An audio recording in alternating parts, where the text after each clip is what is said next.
সোমবার মাথাভাঙ্গা 2 নং ব্লকের পাহাড়ডুবি গ্রাম পঞ্চায়েতের পূর্ব পাহাড়ডুবি দোলাপাড়া এলাকায় একটি পাকা রাস্তা কাজের সূচনা করলেন কোচবিহার জেলা পরিষদের সদস্য তথা নারী ও শিশু কর্মাধ্যক্ষ হিমানী ঈশ্বর। এছাড়াও উপস্থিত ছিলেন পাহাড়ডুবি গ্রাম পঞ্চায়েতের ভারপ্রাপ্ত প্রধান পূর্ণিমা বর্মন, তৃণমূলের পাহাড়ডুবি অঞ্চল সভাপতি মিন্টু বীর সহ স্থানীয় তৃণমূল নেতৃত্ব।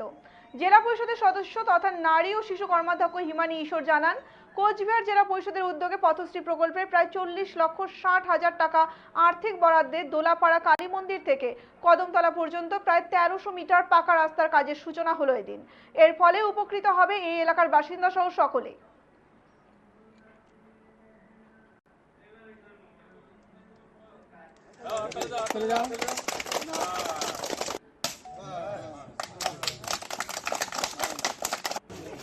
এটা জেলা পরিষদ থেকে নিয়ে আসা হলো কাজটা। এটা পথশ্রীর কাজ, ঠিক আছে। এটা হচ্ছে মোটামুটি হচ্ছে 40,60,700 সামথিং আর কি এটা কাজ হবে। কালী মন্দির থেকে কদমতলা 1300 মিটার। সাধারণ মানুষের সুবিধার্থে তো এই রাস্তা করা, ঠিক আছে, যাতে সাধারণ মানুষ ভালোভাবে চলাফেরা করতে পারে, কমিউনিকেশন যাতে ভালো হয়, এই উদ্দেশ্যে তো রাস্তা তৈরি করা।